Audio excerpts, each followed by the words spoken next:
একই রকম জামাতের নেতাদের উপরে আবারও চরম এই যে ডাক্তার শফিকুর রহমান থেকে শুরু করে ডাক্তার শফিকুল ইসলাম মাসুদ যারা যারা আছে কি টর্চার কি নির্যাতন এদেরকে সহ্য করতে এখন পর্যন্ত এটিএম আজহার ভাই কেন জেলখানায়, গোলাম পারওয়ার কি কষ্ট সহ্য করেছে, মানে জামিন হয়েছে, জামিন হওয়ার পর আবার ঢুকিয়ে রেখেছে, পুরো সময়টাই জেলখানায়। কিন্তু কিছু নেতা যাদেরকে নিয়ে আমরা কথা বলি, তাহের মিয়ার তো কিছু হয় নাই, তাহের মিয়ার খুব বেশি কষ্ট সহ্য করা লাগে নাই। এগুলো একটু হিসাব মিলাইতে হবে যে কাদের সাথে এদেরই ছিল। ডক্টর আসিফ নজরুল ঢাকা বিশ্ববিদ্যালয়ের মতো জায়গায় থাকে, ছাত্রলীগ গিয়েও তারা একদিন একটা গুতা দেয় নাই। কারা তাদেরকে মেসেজ দিয়ে রেখেছে যে আসিফ নজরুলকে কিছু বলা যাবে না, একদিন জেলখানায় যাইতে হইলো না, এত বড় বড় কথাবার্তা বলেও। আমি এটা নিয়ে ঘাটাঘাটি করতে চাই না। আর কথা হইলো যে দেশ স্বাধীন হয়েছে, এখন আমাদের হাতে সময় আছে।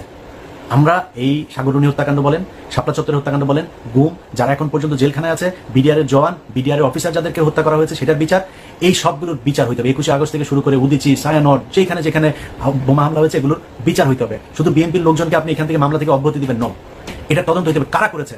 তারেক রহমান করে নাই, লুৎফুজ্জামান বাবর করেন, তাহলে করেছে কারা? এদের ভেতরে একটা বিশাল আকারের আপনি সবটা যদি চিন্তা করেন না, দেখবেন ইন্ডিয়া জায়গাগুলোতে হাত দেওয়া হচ্ছে না। আপনি দেখেন বিডিআরের জওয়ান, তাদেরকে ছাড়া হচ্ছে না। লুৎফুজ্জামান বাবর, গিয়াসউদ্দিন আল মামুনকে কিন্তু ছেড়ে দেওয়া হয়েছে, লুৎফুজ্জামান বাবরকে ছাড়া হচ্ছে না। ডিজিএফ এর আপনার সাবেক যেই কর্মকর্তা রেজাকুল হায়দারকে ছাড়া হচ্ছে না, কিন্তু আব্দুর রহিম ওনাকে কিন্তু মেরে ফেলা হয়েছে। এইভাবে যারা যারা এখন পর্যন্ত এদের বিপক্ষে, যাদেরকে দিয়ে ইন্ডিয়ার এইসব জিনিস বের হয়ে যাবে, তাদেরকে দেখবেন আস্তে আস্তে মেরে ফেলা হচ্ছে। রাস্তাঘাটেও দেখবেন এখন অনেক দুর্ঘটনায় মানুষ মারা যাচ্ছে। এগুলো এইভাবে খুব সুপরিকল্পিতভাবে তারা তাদের জায়গাগুলো পরিষ্কার করছে। আসসালামু আলাইকুম রহমতুল্লাহ। সম্মানিত ভিউয়ার্স, দেশের পরিস্থিতি খুবই খারাপ। জামাত নেতা যদি আজকে এই ধরনের কাজ করতে পারে, পরিস্থিতি কোন দিকে যাচ্ছে, কেন যাচ্ছে, বিস্তারিত আলোচনা আজকে করতে যাচ্ছে আপনাদের সাথে। আপনারা থাম্বনেল দেখে বুঝতে পেরেছেন আজকের আলোচ্য বিষয়টি কোন দিকে যাচ্ছে। বাংলাদেশের অভ্যন্তরীণ বিষয়টি খুবই নাজুক। যে সরকার পতনের জন্য বাংলাদেশের আম জনতা বা ছাত্র জনতা মাঠে নেমেছিলেন, আর যে সরকারকে পুনরায় বসিয়েছেন পরে, সেই সরকারকে উৎখাতের জন্য বিএনপি এবং জামাত ইসলামী খুব শীঘ্রই মাঠে নামতে যাচ্ছে। আজকে আপনাদের কাছে হয়তো বিরক্তিকর মনে হতে পারে, আজকের বিষয়টি আমি খুবই ক্লারিফাই করে, অ্যানালাইসিস করে, গবেষণা করে আপনাদের সামনে কয়েকটি কথা বলতে এসেছি।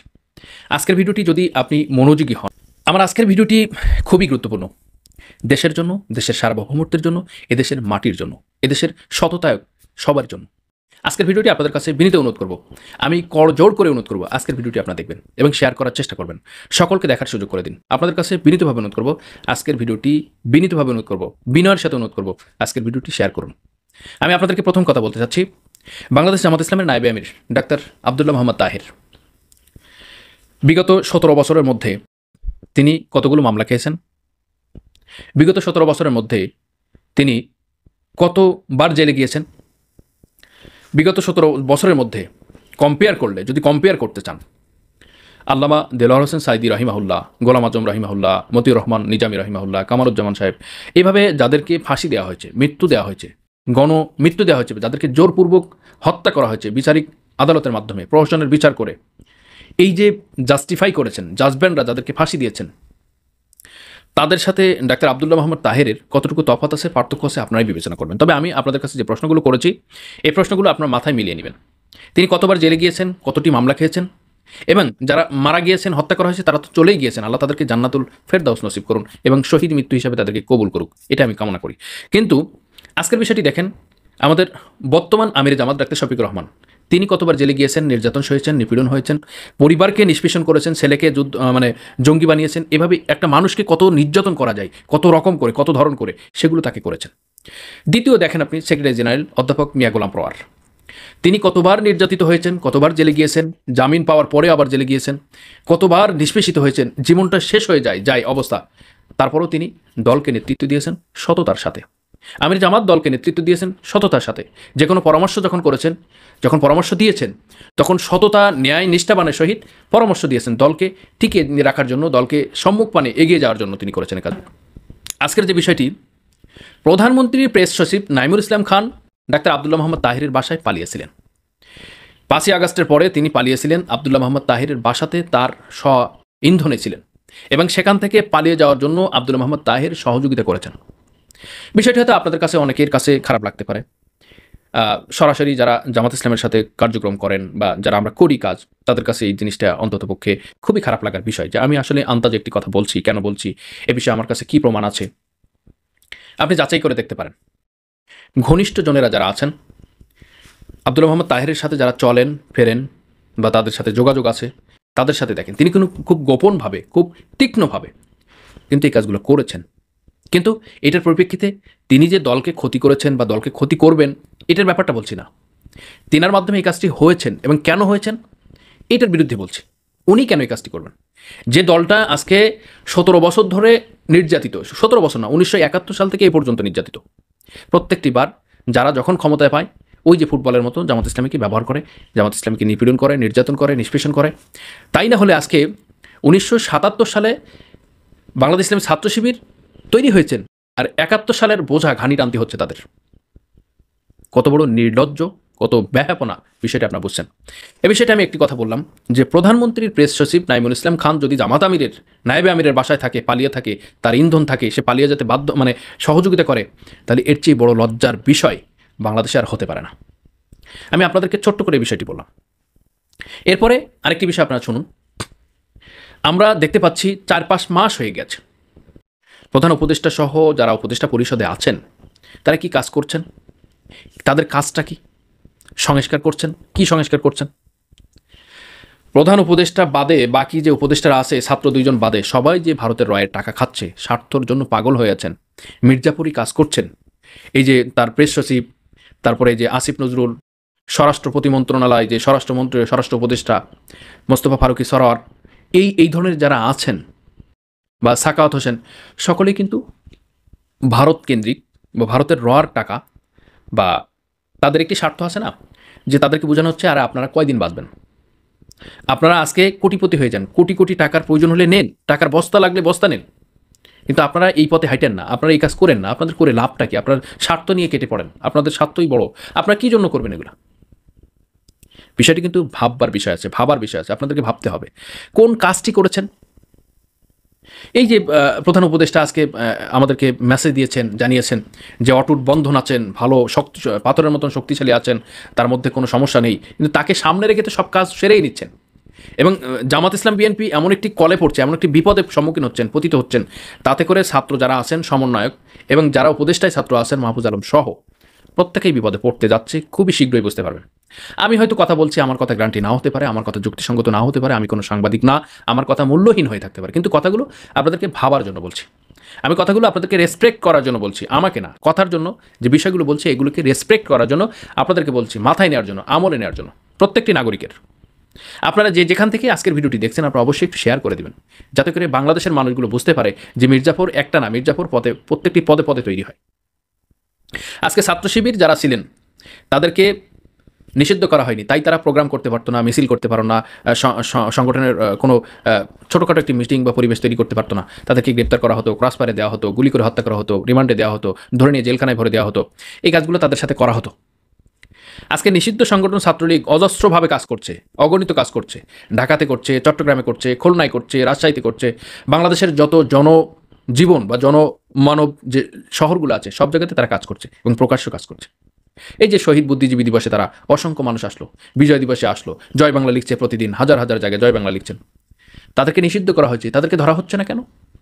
ছাত্র শিবিরকে, জামাত ইসলামকে, বিএনপিকে তো ধরার জন্য ব্যাপকভাবে তৎপর চালাতো। আজকে প্রশাসন কোথায় গেল? তাদের ইন্টেলিজেন্ট বাহিনী কোথায় গেল? ডিজিএফআই কোথায় গেল? এনএসআই কোথায় গেল? র্যাব কোথায় গেল? কোথায় গেল সে ডিবি হারুনের সে টিম কোথায় গেল? আজকে কাজ করছে না। প্রধান উপদেষ্টাকে সামনে রেখে তলা দিয়ে সব কিছু ঘোগা করে, মানে ফুটা করে, ভোকলা করে বাংলাদেশটাকে আবার ফ্যাসিবাদের কাহিনীতে, ফ্যাসিবাদের মন্ত্রণালয়, ফ্যাসিবাদের আমন্ত্রণের আবার পর্যবসিত হচ্ছে। কেন হচ্ছে?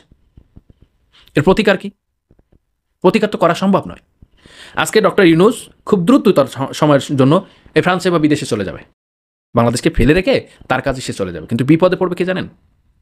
এই যে চুনুপুটিরা, যাদেরকে বিদেশে যাওয়ার মতো সুযোগ নেই, এই যে ছাত্ররা, এই যে সমন্বয়করা, কঠিন বিপদের মুখে পড়বেন। কারণ কোনো কথাই শুনছে না সরকার, কোনো কথাই কান দিচ্ছে না সরকার, কোনো উপদেষ্টাই কান দিচ্ছে না। আজকে পিলখানা হত্যাকাণ্ডকে স্থগিত করা হলো, তার কমিটি গঠন করা হচ্ছে না, তা নিয়ে কোনো আলোচনায় হচ্ছে না। পিলখানা হত্যাকাণ্ডের সাথে জড়িত জওয়ানদেরকে আজকে আটকে রাখা হয়েছে, তাদেরকে মেরে ফেলা হচ্ছে, তাদের শুনানি হচ্ছে, তারপরেও ছাড় দেওয়া হচ্ছে না। ইলিয়াস কি বলেছেন? ভিডিও শুরুতে কি দেখলেন? চ্যালেঞ্জ করে বলছে পিলখানা হত্যাকাণ্ডের বিচার করবে না। কিভাবে বলছে সে? ডিসেম্বর মাস তথ্যগুলো ফাঁস হয়েছে তাই তো বলছে। তিনি কি আন্তাজে বলছে? আপনি হিসাব করতে পারেন? করবে না তারা। এখনো শেখ হাসিনার গুণগান করা হচ্ছে, জয় বাংলা করছে, ছাত্রলীগ মিছিল দিচ্ছে, আওয়ামী লীগ প্রোগ্রাম করছে। এগুলা কি সাধারণভাবে মেনে নিলে হয়ে যাবে যে তারা করছে, কোনো সমস্যা নেই? সব জায়গায় চুপ, মহান বিপদ, মহাবিপদ সংকেত, যে প্রলয়ঙ্কারী ঘূর্ণিঝড় আছে না, মহাবিপদ সংকেত, 10 নম্বর মহাবিপদ সংকেত, 9 নম্বর মহাবিপদ সংকেত। আমরা যারা উপকূল এলাকায় বসবাস করি তারা জানি যে মহাবিপদ সংকেতটা আসলে কি। তা বাংলাদেশের জন্য যে বিপদ সংকেত আসছে, আগামী বিগত 17 বছর ধরে যে বিপদের পতিত ছিলেন তার চেয়ে কঠিন একটি সময় আসছে, যেটা সক্ষমভাবে মোকাবেলা করা কঠিন হয়ে যাবে বা সেটা সম্ভব না, এমন একটি পরিস্থিতি সামনে আসছে। সমন্বয়করা এমন একটি বিপদে পড়ছে যাদের কথায় কোনো কাজ হচ্ছে না। ফারুকিকে সরাতে পারলো না, প্রেস সচিবকে সরাতে পারলো না, তাদের কথাই শুনছে না, রাষ্ট্রপতিকে সরাতে পারলো না, আওয়ামী লীগকে নিষিদ্ধ করতে পারলো না, কোনো কিছুই তারা পারলো না। সব কিছুতে কিন্তু তারা মাথা দিয়েছে।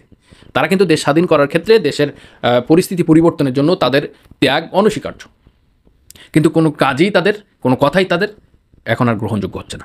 আর গ্রহণযোগ্য আর এরপরে আর হবেই না। পরিস্থিতি এমন একটা দিকে আসছে, গ্রহণযোগ্য আর হওয়ার কোনো সুযোগই নাই সামনে। এখন হচ্ছে কি, একটু ভালো চলাফেরা হচ্ছে, একটু বিলাসিতা হচ্ছে, বাজারও গাড়িতে চলা হচ্ছে, বা বিভিন্ন জায়গায় সফর হচ্ছে, সরকার কিছু টাকা দিচ্ছে, বা বিভিন্ন জায়গা থেকে ফান্ড পাচ্ছে, তাই নিয়ে চলছে। এটা হচ্ছে ফুর্তি, আনন্দ ফুর্তি, এই হচ্ছে। কিন্তু বিপদ, এমন একটি বিপদ আসছে যেটা বুঝে থাকলে বা যেটা গ্রহণ করে থাকলে বা যেটা যদি মাথায় খেলে থাকে, তাহলে বুঝতে পারবেন যে সে বিপদের কোনো শেষ নাই, সীমা নাই, মৃত্যু ছাড়া কোনো উপায় নেই। প্রধান উপদেষ্টা চলে যাবে, যাক, কিন্তু বাংলাদেশের যারা আসবে তারা তো বিপদ পতিত হবে। আজকে প্রশাসন কাজ করছে না, কি সংস্কার করছে 4 মাস ধরে আল্লাহই জানে। দেশের মানুষ শান্তিতে কেনাকাটাও করতে পারছে না, দ্রব্যমূল্যের দামও নিয়ন্ত্রণ করতে পারছে না। প্রশাসন সব জায়গাতে 90 জন মানুষ বসে আছেন, 95 জন মানুষ বসে আছেন শেখ হাসিনা। তারা কি করবে? তারা শেখ হাসিনা আসার জন্য ওত পেতে বসে আছে, কখন শেখ হাসিনার সেই সোমবার বক্তব্য দেবে, তাই যখন গর্জন দিবে তখন আমরা আবার ঘুরে দাঁড়াবো। এখন এদিকে আছি, তখন এদিকে যাব। এই পরিস্থিতি প্রহর গুনছে। এখন এর মধ্যে সবচেয়ে মারাত্মক ক্ষতি করছে যে ভারত থেকে যে বিক্রম মির্চি আসছে, প্রধান উপদেষ্টার সাথে বৈঠক করছে, স্বরাষ্ট্র উপদেষ্টার সাথে, পররাষ্ট্র উপদেষ্টার সাথে বৈঠক করছে।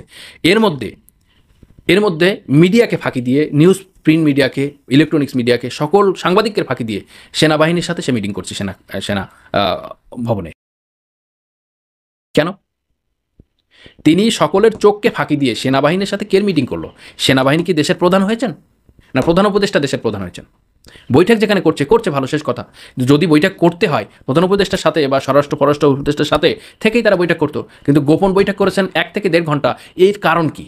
শেখ হাসিনাকে ও দেশ থেকে পড়িয়ে দিয়েছেন, সেই পড়া পড়িয়ে দিয়ে গেছেন সেনাবাহিনীকে, না মোদি যেটাকে বলে দিয়েছেন সেটাকে তার শুনতে হয়েছেন, না সেনাবাহিনীর কাছে কয়েক কোটি টাকা দিয়েছে বা চেক দিয়েছে, ডলার দিয়েছে, সেটা দিয়ে গেছে, যার কারণে আজকে সেনাবাহিনীর সাথে মিটিং হয়েছে, সেটা বৈঠক হয়েছে, সেটা কোনো পত্রিকাতে আসে নাই, কোনো মিডিয়াতে আসে নাই, মিডিয়া সাংবাদিক জানেই না তার সাথে বৈঠক হয়েছে। দেশের পরিস্থিতি, দেশটা একটা হাস্যকরের রাজত্ব কায়েম করছেন। দুর্বৃত্তায়ন রাজত্ব শেখ হাসিনা তো ছিল, সে তার চেয়ে ভয়ানক এবং কৌশলগত দিক থেকে আরও দুর্বৃত্তায়ন করা হচ্ছে। পিলখানার হত্যাকাণ্ডের কথা প্রথমে বলেছেন, শাপলা চক্রের হত্যাকাণ্ডের কথা প্রথমে বলেছেন, প্রত্যেকটি হিসাব বা প্রত্যেকটি বিচার বা হত্যার বিচারই করবে। আজকে তার বিচার হচ্ছে না, কোনো কথাই হচ্ছে না, সেটা স্থগিত হয়ে আছে। কারণ পিলখানার হত্যাকাণ্ডের বিচার করলে শেখ হাসিনার যে দোষর ছিল তারা এখনও উপদেষ্টায় বসে আছে, এই আসিফ নজরুল সহ বিভিন্ন সমস্যা হয়ে যাচ্ছে, এটা বিচার করা যাবে না, এটাকে স্থগিত করতে হবে। এখন আপনি বলেন কোথায় যাবেন? দেশের পরিস্থিতি, এই ভারতের এত কাড়ি কাড়ি টাকা দিচ্ছে, যা খেয়ে চুপ করে বসে থাকছেন, এমন ঝিমাচ্ছেন, মানে বেরেমি মুরগির মতো এরকম ঝিমাচ্ছেন। কেন? ওই যে অসংখ্য টাকা আসছেন, ওই যে ঘুমের বুড়ি টাকা, মানে ঘুমের বুড়ি আসছেন, ডলার আসছেন, অবৈধ ইনকাম আসছেন, বাড়ি গাড়ি সব কিছু হচ্ছেন। তাহলে কথা বলে লাভ কি? সময় তো কেটেই যাচ্ছে, সময় চলে গেলে আমরা ছেড়ে দিব, আমাদের সময় শেষ হয়ে যাবে। কিন্তু দেশটা কোথায় যাবে? দেশের মানুষ কোথায় যাবে? সাধারণ পাবলিক কি করবে? এই বিষয়গুলো আপনার আমার জানার দরকার। আজকের ছোট্ট ভিডিও থেকে আমি আপনাদেরকে যেটা বলেছি, যেটা বুঝিয়েছি, যে জামাত ইসলাম এবং বিএনপি, ভিপি নূর সহ যাদের দল আছে ইতিমধ্যে, তারা খুব তাড়াতাড়ি এই সরকারকে পতন করার জন্য মাঠে নামতে বাধ্য হবে। খুব তাড়াতাড়ি দেখতে পাবেন। আজকে আমরা কথা বলছি, আমাদের কথা হয়তো গ্রান্টি নাও হতে পারে, তবে আপনি মানে লিখে রাখতে পারেন খুব দ্রুততমের সাথে, এই সরকার পতনের জন্য যারাই আন্দোলন করেছিলেন সরকার বসানোর জন্য, তারাই আজকে এই সরকার পতনের জন্য আন্দোলন করতে বাধ্য হবে, তাও খুব দ্রুত। মানে রমজানের আগেও শুরু হতে পারে, রমজানের মধ্যেই শুরু হতে পারে। আপনারা এই বিষয়টি এখন লিখে রাখেন, বিষয়টি দেখুন, এবং পরিবর্তন যদি না হয়, এই বিষয়টি একটু দেরি হলে হয়তো ঈদের পরে হতে পারে, এরকম একটা পরিস্থিতি সামনে আসতে পারছে। আমি আপনাদের সামনে বেশ কিছু তথ্য দিয়েছি, এবং কোন উপদেষ্টা কোন কাজ করছে, কেন করছে, আজকের সব বিষয় নিয়ে আমরা বিস্তারিত আলোচনা করতে পারি নাই।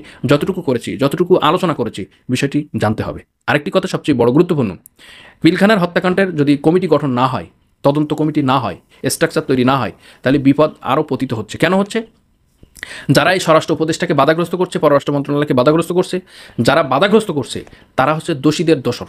যারা এই কাজটি করছেন তাদেরকে চিহ্নিত করে আইনের আওতায় এনে তাদেরকে বিচার করা উচিত, এবং এই বিচার না করা পর্যন্ত বাংলাদেশটা মুক্তি পাবে না। এ রাষ্ট্রপতি শাহাবুদ্দিন চুপ্পু, সেনাপ্রধান এই যে ওয়াকারুজ্জামান আছে, তারা বাংলাদেশের জন্য এখনই কাটা হয়ে দাঁড়িয়েছেন, এবং যে কোনো মুহূর্তে ফায়ার হতে পারে এবং যে কোনো মুহূর্তে দেশটা উল্টে যাবে, দেশটা ঘুরে যাবে, দেশের পরিস্থিতি আবার আগের মতো হয়ে যাবে। আপনারা লিখে রাখুন, কারণ দেশের পরিস্থিতি, দেশের হালচাল যা বুঝতেছেন, 4 মাস হয়ে গেছে।